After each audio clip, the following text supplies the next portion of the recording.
Hey, welcome to our day 5 of Race to World First recap here on wherever you're watching this. GG Wow YouTube GG Wow page. YouTube page. Um, slash TTV Echo Esports slash TTV Big Dumb Gaming. yeah. Slash Wowhead. So we just got done casting about a 6-hour shift of Whew. Halondrus pulls. Woo-wee, yeah. And there was a lot that was going on today. So first off, basically all of the guilds are walled on Halondrus. The top 5, even Skyline, even like going down to like 6, 7.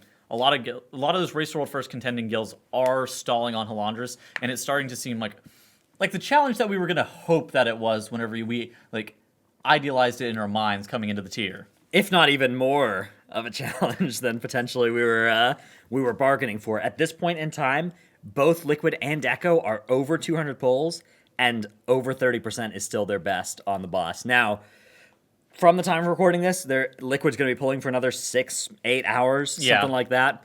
May well put up a new best, may even potentially kill the boss. I wouldn't be shocked if I woke up and the boss dies. But I also wouldn't be shocked if I woke up and the boss was at like 25% and they were like, oh my god, last phase. Yeah. I mean, the push into the last phase, do you want to take a look at it right now?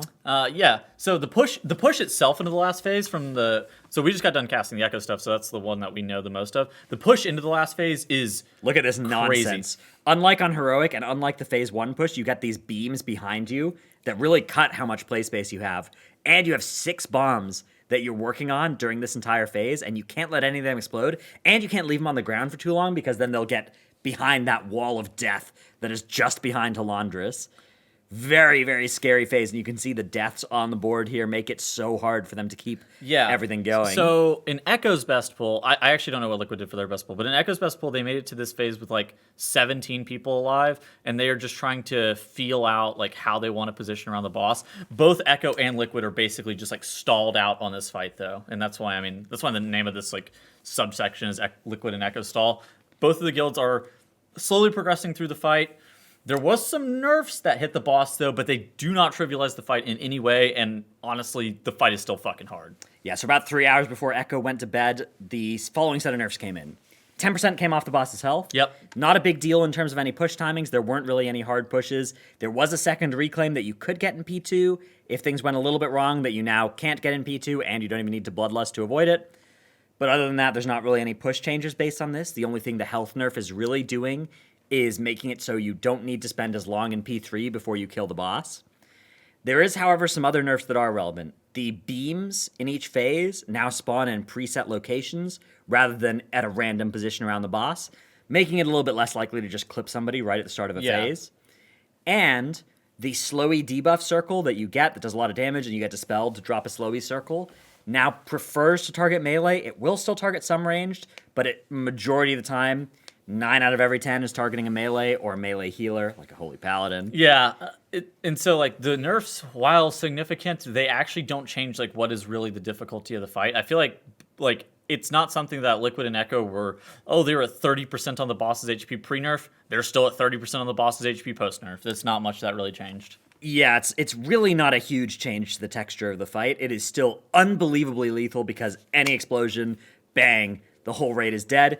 It does create a little bit of an opportunity for guilds like SK Pieces, Method, BDGG, Skyline, Team Aster, and even we're seeing a bunch of other guilds like Aversion starting to reach this point in the raid where they're reaching 6 out of 11 and catching up to where Liquid and Echo are. It is kind of like that slow circle where, you know, the moats, all the guilds are going a little faster and they're all hitting the same slowy circle and reaching the same boss, which particularly if Blizzard decides this one needs another bigger nerf at some point, that might be something that kind of resets the race. I do expect that boss to get nerfed.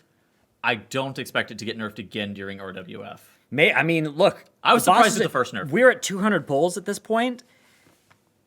If 30-0 doesn't take too much work, then I don't think they'll nerf it again. But if you imagine another 100 pulls come out and the boss's best percent goes from 30 to 20, I think there's a good chance that Blizzard would look at that and be like, okay, we got to nerf the intensity of this fight a little bit. I really like the boss. I think it's pretty fun too. And the raiders that I've talked to as well, which again, admittedly, it's mostly Echo raiders, so I don't know what the perspective is from other guilds, but they at least seem to be of the opinion that like, wow, this is brutal. but it's the good kind of brutal, It's right? doable. Yeah, I mean, like, yeah, it's frustrating when you wipe to these mechanics, but it feels doable. Yeah, it doesn't yeah. feel unkillable. It doesn't feel like you're getting RNG'd. It feels like you're just like brutal overlapped. I think the strategy for how they're dealing with the fight, and we can talk about this too, just lump it in with the last thing, is like, so Echo and Liquid are cutting down on all of their melee, and they're setting up the so we know that there's only going to be 6 of the bombs in the last phase, and so it makes a lot of sense for Echo and Liquid to cut down a bunch of their melee only being there to goal keep the moats, and Right. then the ranged players are just going to be juggling the bomb the whole entire time. And so that is like very counter to what you initially thought coming into the fight. So both guilds started running 10 melee whenever they were initially pulling the boss, and now, like Dranos told us was going to happen, the moment a hard boss shows up, Gotta cut them melee. Melee It's are always cut. range that do the mechanics best. The thing that it looks like Echo is trying to make happen on the last phase as well. So in the last phase, there's that spinny beam that goes around the middle of the boss. Yeah. Except unlike Heroic, instead of a 2 beam, a beam that cuts the room into 2 pieces, it cuts the room into 3 instead. Yeah. And it's spinning around the boss. But there is this space, this area, this little slice of land. there are like two of them. Yeah, that's far enough away from the boss that you wouldn't get hit by any of the rotating beams. And so it looks like the current Echo strategy, the idea is to have the bomb squads out there, consisting only of ranged players, doing the bomb jobs out of range of that triple cutting laser, which removes that huge problem that you would have if you were trying to have 2 people juggle a bomb within the radius of the spin, which is that you drop the bomb and then the beam would pass over it and you'd be like, oh no, it's on the other side of the beam, right? Yeah. Really would be hard to organize. So instead, they're just having the ranged plan to do it all from far enough away to trivialize that part. Does mean that you only have 8 melee responsible for doing all of the goaltending. Including the tanks. Yeah, including the tanks, in a room that's cut into 3 slices, which means each slice is only going to have 2 or 3 people in it to do all of the goaltending of all the moats in that slice. And we've seen the first, 20 seconds of that phase. Yeah. There's a lot of moats in there. That is going to be incredibly hard. So I don't know how this boss is going to look. I don't know if we're going to wake up and Liquid will have made 2% progress, 10% progress, or they'll have killed the boss. All 3 of those, I believe, are possible. But we'll have to see exactly how the cookie crumbles. So how many more pulls do you think until this boss dies?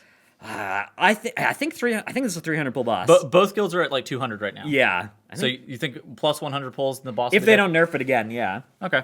I think that's a pretty reasonable expectation. Yeah. Anything else? No, I think that's about it for our update here today. Not too much has really happened. The guilds have reached the wall. Just They've been Halondrus. working on the wall. Yeah. A couple of guilds have gone to do splits. That's something that Echo hasn't done. Liquid has done some splits. They've increased their item level to 264. BDGG's on splits right now. Skyline has the craziest item level I've ever seen. They've got 265 point something, and they've got 16 4-pieces as well. So it's not like they've sacrificed tier gear for high item level gear. Yeah. They've actually done both, which I didn't think they'd. When I saw that item level, I was like, oh, they don't have tier. No, they have tier, which is pretty crazy. So yeah, potentially that'll be something that will feature on the Echo plan tomorrow. Is just let's go do some heroic splits, especially if we think the boss might get another nerf. But yeah, I don't know. I mean, I thought we were done with splits by Tuesday, Wednesday, but it turns out they just did a bunch of normal stuff, and there's actually still like heroic gearing splits that are available. Hopefully we can see The thing Anduin is, tomorrow. yeah, and I don't think these are going to be helper splits so much as just like blaster splits, so they Yeah. should be able to get them done with a little bit of speed to them. We'll see, though. All right. We'll be back tomorrow. Hopefully we'll be able to talk about some Anduin. Yeah, hopefully we get to see that boss. I mean, I thought we would see it by the start of the day, and we didn't even see it by the end of the day, so I was right egg on my face for sure. for all the wrong reasons again. I mean, I think the Halondrus did turn out to be such a wall, and it was a possibility, so All right. well played. GN Gamers, we'll see you guys tomorrow.